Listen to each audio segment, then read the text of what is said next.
Alright everyone, two measures have now passed the House. It's not entirely clear though that they'll have votes within the Senate without the nuclear option being invoked though, so they may be DOA actually in the Senate. Kate's law, I support fully, and it's more likely to pass. This is a measure to imprison people who, they get deported, they come back, they're committing some crime, put them in prison, they're a criminal. What we have now is a situation where the legacy sort of immigration trappings of the Obama admin actually favor people who are illegally here in a legal sense over actual citizens and lawful residents. Because the citizen or lawful residents, they break the law, they get put in jail. They get punished for it. The illegal immigrant, though, just ends up getting deported. If it's a lesser crime, they don't serve any time, they just get kicked across the border. They probably come back because there's no border wall, there's no border control under Obama. You've got catch and release in action. And then they can commit other crimes. Now, if somebody comes across and their crime is non-violent, you know, they're like dealing a pot or something, that's not really the issue people are concerned about. The Democrats are making a big fuss over Kate's law and saying, oh, well, this perpetuates the hideous, ugly, bigoted, evil, white supremacist myth that undocumented individuals are more violent or more given over to crime. No, it doesn't. It's saying that if someone does commit a crime, you should be able to put them in prison, not simply kick them back across the border to come back a week later and do the same thing. It's about suppressing crime. If it's a non-violent crime, I wouldn't even bother. I wouldn't even bother to care. Some of these people are assaulting others, rape, sexual harassment, and so forth. Things like that, they need to actually be punished.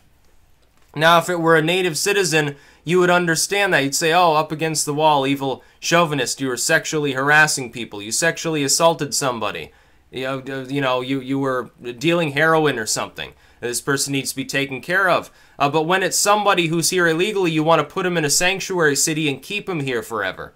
Oh, no, we can't deport this poor, harmless individual who stole 10 cars and raped somebody. We're not talking about people who come here illegally and that's the only thing they've done wrong. We're talking about people with Kate's law who have already committed crimes. It's a totally different situation. Then, though, you have the No Sanctuary for Criminals Act, which would allow the federal government to withhold funding to states and cities that are sheltering people who are illegally here. I actually oppose this, and the reason that I oppose this is it's not necessary. Something different should be used as a tactic. Trump and the GOP should get together, along with all other allied groups, and simply argue it in the courts. The federal government has the right to enforce immigration policy. By the way, here are 20 quotes from Democrats from the Obama admin arguing that same fucking thing, because they did.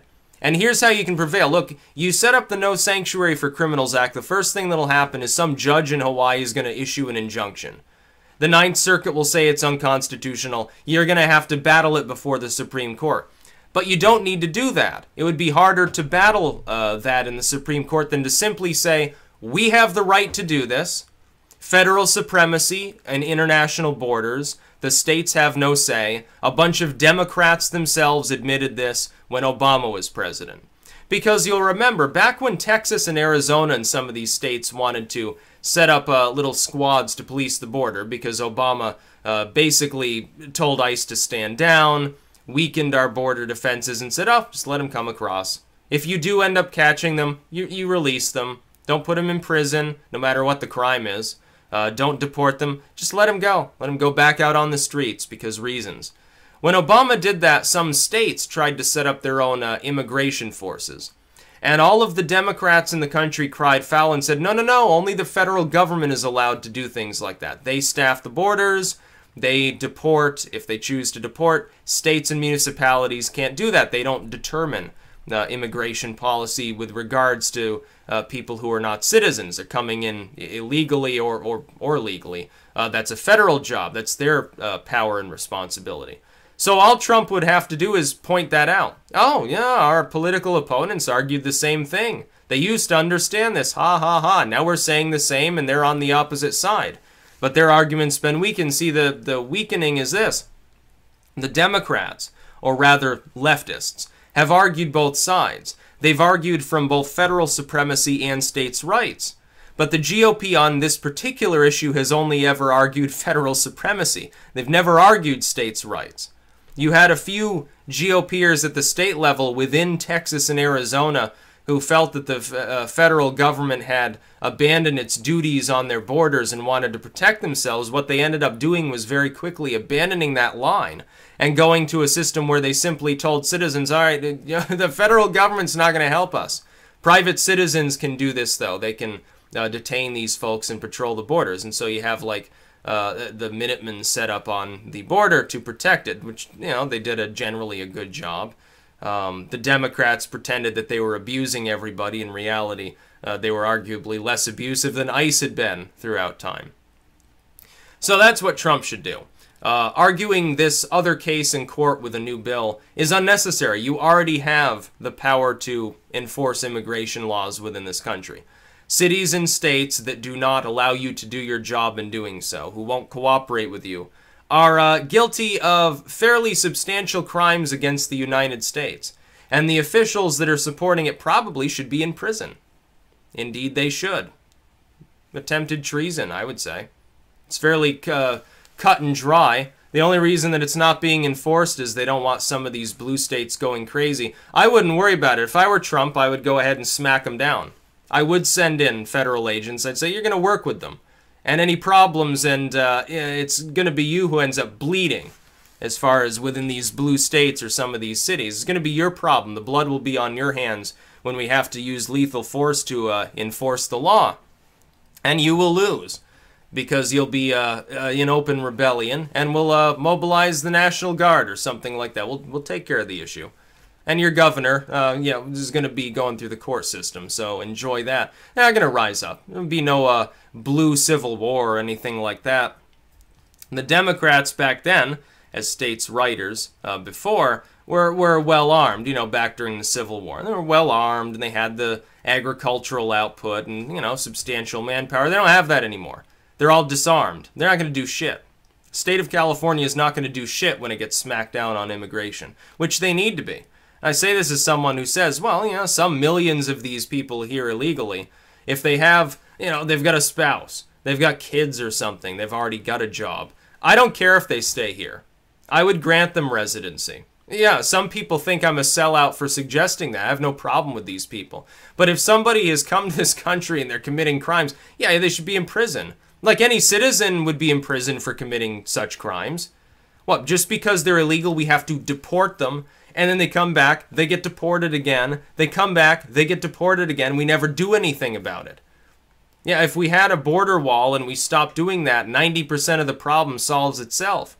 And all of those who are here illegally and are doing nothing else specifically wrong, who cares? They're already here. Some of these people have been here for the better part of a decade. I'd let them stay. But as far as the sanctuary city bullshit, no. A state or a city has no right to endanger its population by skirting federal supremacy on the immigration issue. But you don't need a bill to take care of it. It's already a settled issue. You simply have to put it before the Supreme Court. It will probably be quicker. It will probably be cheaper. And it also absolves, by the way, the situation of the legislature and the executive branch that are seen as partisan by these blue state populations, and instead hands that to the Supreme Court. They're not going to be able to complain about that. Especially if, by the way, you do it right now before Anthony Kennedy potentially retires, and you may end up with a Supreme Court that is substantially right-leaning, which is probably going to be the case. I think that's a problem for strategic reasons maybe only. But it should be done now. As quickly as possible, Trump should bring it before the Supreme Court, say, no, the bill itself is unnecessary. We already have this power. We don't need a law to enforce this. We can already withhold funding. We don't need a bill associated with it. They already threatened to withhold funding from any state that doesn't have like a drinking age of 21, despite the fact that that is clearly a 10th Amendment states' rights issue. You know how they do that? They say, oh, well, we won't give you highway funding. No highway funding for you if you drop the drinking age. Why don't you dangle money in front of them and then threaten to pull it back? You already have the right. You do it all the time. You never needed a bill before. So why the hell do you need to craft a bill now? It's not necessary. You already have the power. Argue it in the Supreme Court. Argue from, the Interstate Commerce Clause or something like that, like you do for everything else. 9/10 of the time it's not necessary or proper. This time it actually is, because this type of immigration is clearly under federal jurisdiction, not states' rights. Never was under states' rights. Well, you're saying that California, for instance, would be able to say to the population of China, oh, yeah, send 1 billion people over here illegally and we'll shelter you. And the federal government's not supposed to do anything about it. And they say, oh we're going to have you in a sanctuary here. You could get some weird-ass situation. All you need is one governor to be really, really fringe and out there with the so-called progressive population to say, yeah, we're going to take like 10 million illegals into this state and the federal government can't do jack shit about it. Because for some reason, the federal government no longer has control over federal-level immigration. That's all you would need. Probably be California. That's about all. Peace out.